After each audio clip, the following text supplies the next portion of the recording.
Hi friends, welcome to Telugu ముచ్చట్లు channel. Big boss Telugu 8 గ్రాండ్గా start అయింది. సెప్టెంబర్ 1న జరిగిన కార్యక్రమంలో హోస్ట్ నాగార్జున ఒక్కో కంటెస్టెంట్స్ని ప్రేక్షకులకు పరిచయం చేశారు. ఆ తర్వాత వారిని జంటగా లోపలికి పంపించారు. ఇక హౌస్లో అడుగుపెట్టిన కంటెస్టెంట్స్లలో నటి ప్రేరణ కంబం కూడా ఒకరు. ఈమె కృష్ణ ముకుంద మురారి సీరియల్తో తెలుగు ప్రేక్షకులకు పరిచయమే. అయితే national crush star heroine Rashmika మందనతో రిలేషన్ను ఆమె బయటపెట్టింది.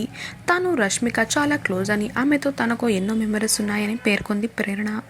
దీంతో బిగ్ బాస్లో కూడా ఈ బ్యూటీకి ఓట్లు గట్టిగానే పడొచ్చని తెలుస్తుంది.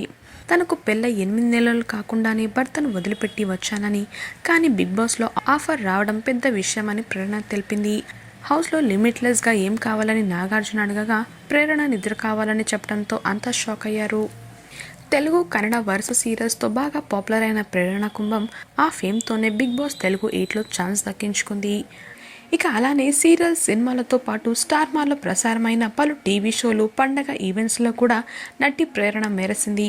రీసెంట్గానే స్టార్ మాలో వచ్చిన కిరాక్ బాయ్స్ కిలాడి గర్ల్స్ అనే ప్రోగ్రాంలో కూడా ఈమె సందడి చేసింది.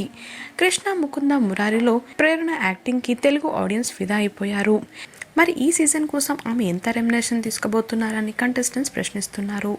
సోషల్ మీడియా ఇన్ఫర్మేషన్ ప్రకారం నటి ప్రేరణకి వారానికి 3.5 లక్షల పారితోషికం అందుకోబోతున్నారట. ఆమె కనుక 15 వారాల బిగ్ బాస్ హౌస్లో కంటిన్యూ అయితే మొత్తం 52 లక్షలను నిర్వాహకులు ముట్టజెప్పాల్సిందే. ఈ విషయం తెలిసి నెటిజన్లు వామ్మో అనుకుంటున్నారు.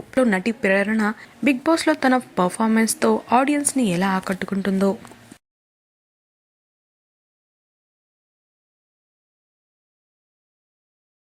మరిన్ని తాజా అప్డేట్స్ కోసం తెలుగు ముచ్చట్లు ఛానల్ని సబ్స్క్రైబ్ చేసుకుని పక్కన కనిపించే బెల్ బటన్ని క్లిక్ చేయండి. అందులో ఆల్ అనే ఆప్షన్ని సెలెక్ట్ చేసుకోండి. Thanks for watching.